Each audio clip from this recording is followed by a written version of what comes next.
Was Iran on the verge of getting a nuclear weapon? No, they weren't, 3 weeks ago when this started, and they weren't in June either. The president's former top counterterror official is doubling down on claims he made in his resignation letter yesterday, where he argued Iran posed no imminent threat to the United States. Now the administration disputes what Joe Kent is alleging. But as for who had the president's ear before the war began, Kent has said some voices within the administration were shut out from the decision making. A good deal of key decision makers were not allowed to come express their opinion to the president. There was robust debate and robust discussions leading up to the 12-day war into Midnight Hammer. But this second round, to me, and I'm sure others will refute this and disagree with me, but what was conducted by just a handful of small of advisors around the president. Joining me now, former advisor to Vice President Mike Pence and Homeland Security Advisor during Trump's first term, Olivia Troy. She also worked at the National Counterterrorism Center. Also here, former senior communications aide Lindsey Graham and Mike Pompeo, T.W. Origi. Glad to have both of you here. I'll begin with you, Olivia, because you resigned from the first Trump administration. And I wonder if you're surprised by Kent's comments that key decision makers, that's his phrase, could not voice their opinions to Trump. I found that interesting. I think, to me, this is kind of classic Trump circles, the way it works when you're making important decisions. Sometimes people are in the room, sometimes get excluded out of the room, depending on who's pushing what viewpoint. And what opinion or fallout, viewpoint they want. So I'm, to hear someone like that say that on who wasn't in the room when you're making such a critically important decision on whether you're going to engage in conflict, global conflict, to me, that's appalling, because you would think that you would want all the voices in the room to really debate such an issue and inform the president on all of the options and the repercussions of certain actions that you're going to take. That's the point of a cabinet. Whether he takes the advice is a different story as commander in chief. But I want to play more of what Kent is claiming about whether this indeed was an imminent threat. Listen.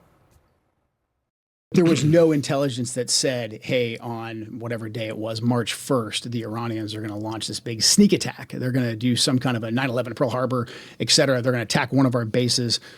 There was none of that intelligence. Again, back to what we know about the Iranians, they're very, very deliberate with the escalation ladder. And again, they're only deliberate under President Trump's leadership because they knew and they took President Trump very, very seriously.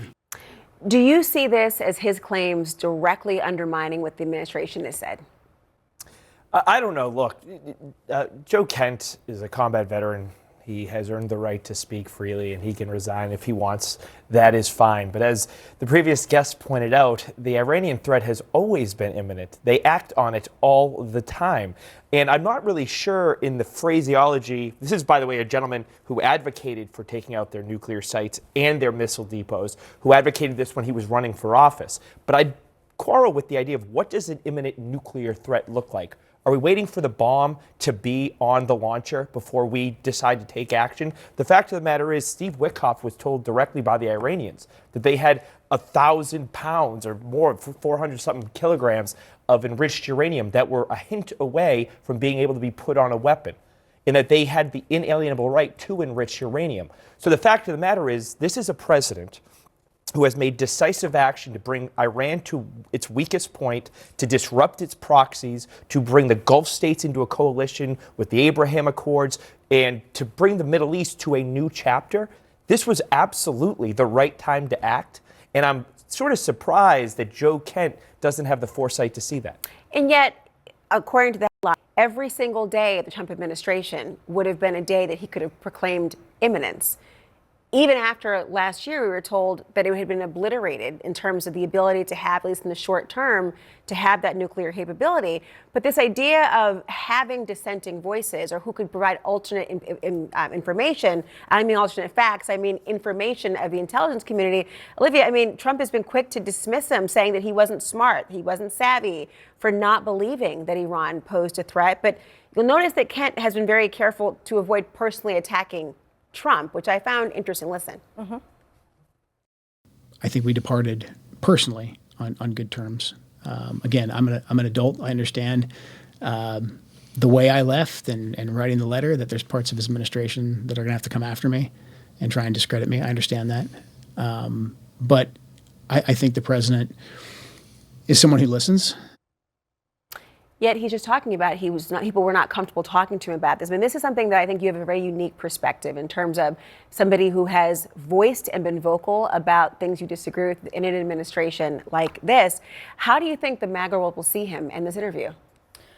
Well, I think it's part of serving in the Trump administration. When you have an opposing view and you're worried about voicing it because you're going to be shown the door. I mean, we saw Tulsi Gabbard today, and she purposely skipped over parts of her testimony because she's walking a fine line now. Now she has someone that actually is her direct report, right? In the same building, by the way, NCTC exists with GNI, reporting to her saying there was no imminent threat. And she's trying to figure out how she's going to navigate that dynamic when she's handling the president as the head of the intelligence community. So I also thought it was odd that she would take the line of it's up to the president to decide that imminent threat. I'm like, no, it is your job, Tulsi. It is your job. And so I think one question that I have here in this whole situation is the top counterterrorism official in the Trump administration has just left his slot. That slot is vacant now while we are under severe threat from counterterrorism because of Iran. Here domestically, we're seeing it overseas. Americans are under threat overseas because of the actions of this administration that they've decided to take. And so now we have a void in this slot. So I think, while Joe Kent, look, I believe he was unqualified for the position. What's his motivation here, you think? So that's what I'm trying to figure out with him. Like, why this moment to speak out other than, okay, two things can be true, right? He's an extremist and qualified for the job, but also it can also be true that there was no imminent threat and he disagrees and felt like he wanted to come out and make this point of view made, like, publicly. You already hear about cracks within MAGA. You heard someone yesterday saying that MAGA was dead, that the idea of Trump's America First strategy is not in line with his actions taken in this war. And you see this being vocalized. To look ahead for me as a strategist to the midterms and how this plays out, what do you see for Republicans? Well, 80-something% of Republicans agree with the president's actions. So I think this MAGA thing is completely overblown. Yes, of course, you have the Marjorie Taylor Greens of the world, and now the Joe Kents who speak out against any intervention in any country, regardless of the threat they pose. That's always going to exist. But the fact that the idea that it's widespread is completely overblown. Look, this is clearly a different administration in terms of their foreign policy viewpoints than the first time around. And heavy is the head that wears the presidency. And the president needs to, just like Jefferson before him and all preceding presidents, have to take the advice of everybody around them, but then finally come to a decision. Jefferson himself, he didn't want a standing army. Next thing you know, we're outfitting ships for Africa.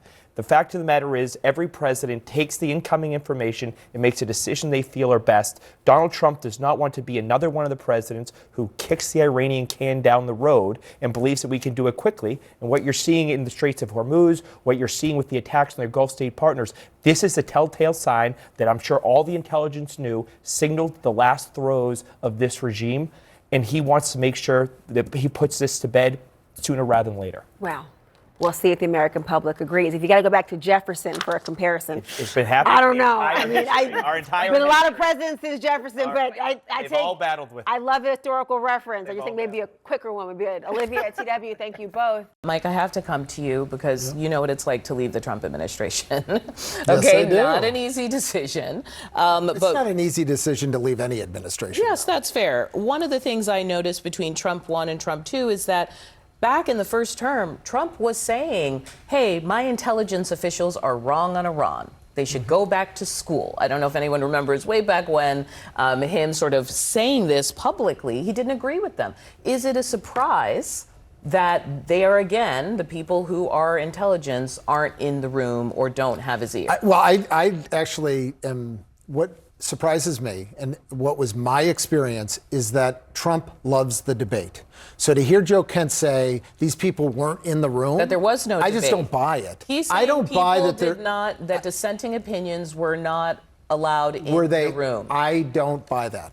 Okay. I actually think that is most likely not true. That is not my experience. Now, does Trump decide to go his own way? Yeah, absolutely. But not having people in the room, I mean, this guy, and he ran random person walking into the room, the president would ask the most detailed, like, hey, what do you think about invading Iran? Okay, I mean, well, literally people that had no business giving him an answer, he would ask that question. So this Joe Kent stuff, it doesn't ring true to my ears. Also, if this guy had a real problem, he should be talking to Congress, not on Tucker Carlson's show, spilling the state secrets here. Yes. So, I mean, he is known to be a conspiracy theorist who travels in conspiracy theories. So it's not saying what he's saying is not true. It should be investigated, but Congress should be the ones looking into that and asking these questions. Can I ask about that? Because Democrats are kind of embracing it or trying to pull like a broken clock situation. Like, I don't like this guy, but.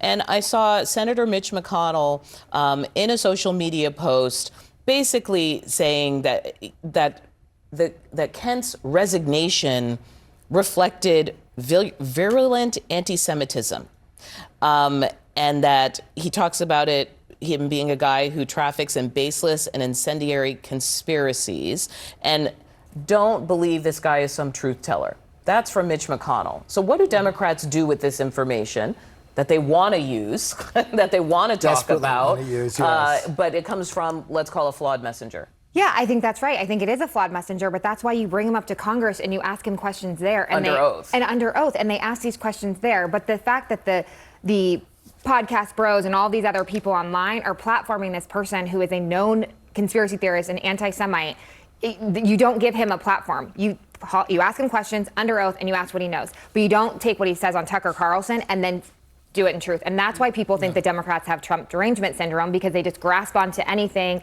that disagrees and adds to their messaging. And that's not the way this works. What he's saying could absolutely be true, but we don't know that. And he is a very flawed messenger. Here's my very detailed analysis of this. Oh, boy. What she said. Yeah.